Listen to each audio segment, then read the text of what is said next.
Hello everyone, I'm your hostess with the mostest, 8-Second Gaming, and in today's video we are going to be talking about 5 unwritten rules of Apex. These are things that you have to know while going through the game, and some of you might be doing all 5 while others might only be doing 1, but they're still important to know, so let's break it down. But just quickly, if you guys are looking to take your Apex skill to the next level, then you need to check out the GameLeap website right now. Over there we have top level coaches including myself creating the best, most highly informative guides to make you the best player you could possibly be. We have legend guides, gun guides, VOD reviews, and much more. And all of this is backed by our thousands of hours of in-game playtime, being Predator, being an ALGS finalist, and much more. So click the link in the description, pick yourself up a membership, and start to improve today. But okay, with that out of the way, let's jump into things. And to start off with, we have rule number 1, and that is to not loot your teammates' death boxes. Look, I get it. After a fight, it can be tempting to just check every single death box that's there. But if you have a teammate or teammates that did get thirsted, you should take the few milliseconds it takes to just look at the name of the death box and make sure that it is not your teammate.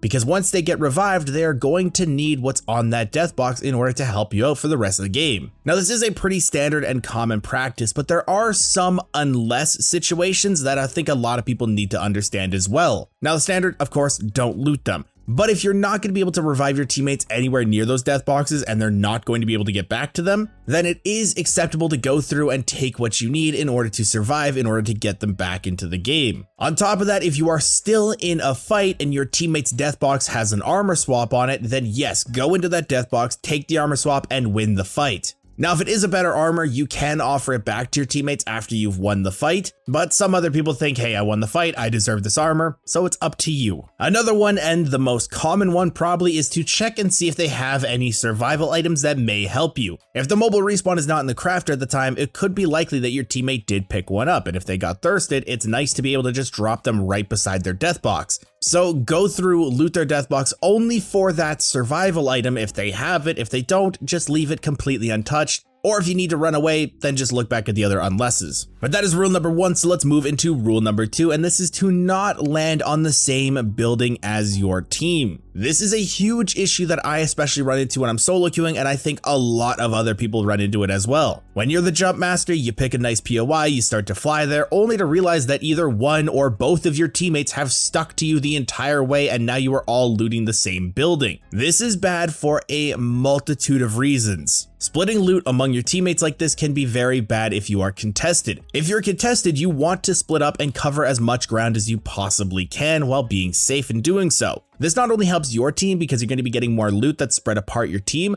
but you're also going to be taking loot away from the enemy team. If all 3 of you land on the same building, then the enemy team is going to have free reign of the POI. You're not going to be contesting as much space. They're going to get more loot. You're not going to get as much loot, and you are more likely to lose that fight and lose your RP. Now, 99% of the time, there is no reason to stick onto your jump master. The only time that you should ever land in the same building as your team is if it is a massive building that has loot for enough people, and there are multiple other squads that are going to the same POI, so you don't have the space to break off. This is a very rare circumstance, but it can happen. But you should always be splitting off from your jump master and looting somewhere else whenever you possibly can. Remember, the jump master cannot split off of you. You have to split off of him. But that's rule number 2 covered, so let's move into rule number 3, and that is to not loot a dibsed item. This is probably one of the most infuriating things in the game. You're looting your loot path, your buildings, your teammates are looting their buildings, they ping something that you really need, like a gold light mag, purple heavy mag, something like that, and you're like, yes, awesome, this is great, so you dibs it,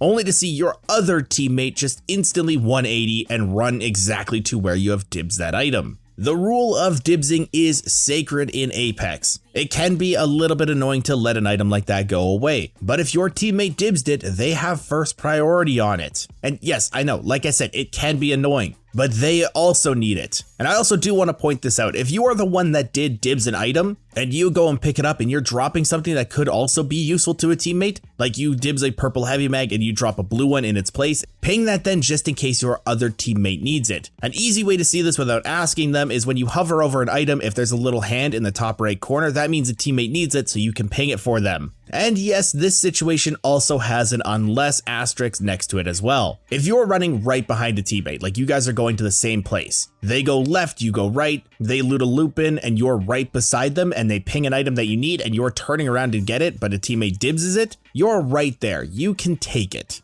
I personally don't get mad at this, and I've done it to people and I've had it done to me, but I want to hear some community feedback on this. What do you guys think about this unless? Let me know in the comments down below. But that's rule number 3 done, so let's move into rule number 4. And this is if you don't help kill an opponent, you do not have priority on the death box. This happens so often, especially when I'm solo queuing. I'll be in a fight, I'll 1v3, 1v2, or even just 1v1 somebody, and as soon as that person is dead, my teammates instantly come out of the shadows of darkness to instantly loot the death box. They take all the batteries, all the ammo, all the attachments before I'm even able to get anything. So this is just a solid reminder. If you didn't help kill the person, you don't have priority on that death box. And when I say help, I don't mean you did 20 damage to them. If you're not doing at least 50 plus damage to somebody, wait until the teammate that actually did do the killing is done looting that box, and then you can go in and take stuff. They did the majority of the work. They need to replenish what they lost in that fight. If they were in an extended fight, they used all their batteries, and then you take all the ones off the death box that they could have replenished their stash with, you might screw them in the next fight. Or maybe they used all their ammo in that fight, but before they're even able to open up the death box, the teammate swoops in, siphons all the ammo out, and now they have no weapon to fight with because they got no ammo. And for this one, there is no unless rule.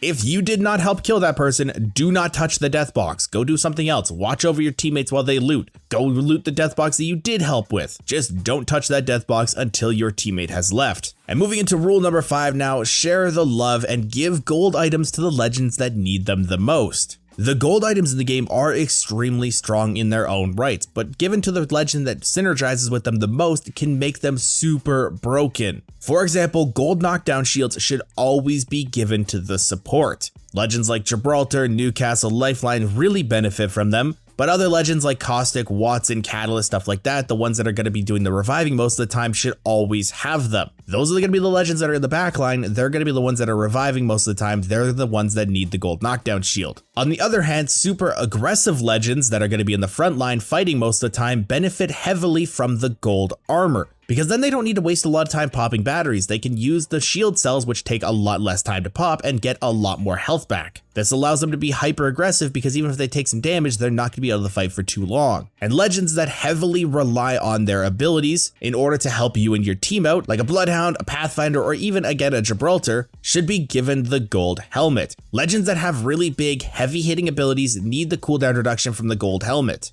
And if you use your ultimate, your team's just hanging out for a little bit, if you need the gold helmet, just ask for it. You can say, hey, can I borrow this for like 2 minutes and get my ultimate and then I'll give it back to you. But it should be on that big ticket item legend all the time. Now, the only one that doesn't really matter who has it is the gold backpack. All it means is you get a little bit of extra inventory space, which is nice on pretty much every single legend. If you really wanted to dive deep into it, then it should go to the support. The support can carry more items to give to the team to give them heals. They can also carry ultimate accelerants, they can carry grenades, they can carry a little bit more ammo to help poke. They get a little bit more benefit out of it, but again, it doesn't really matter who has the gold backpack. But let me know your favorite unwritten rule of Apex in the comments down below, and if you guys want to stay up to date with the latest and greatest Apex Legends, tips, tricks, and news, don't forget to smash that like and subscribe button. Thanks so for watching. Once again, amazing game, and I'll see you guys in the next one.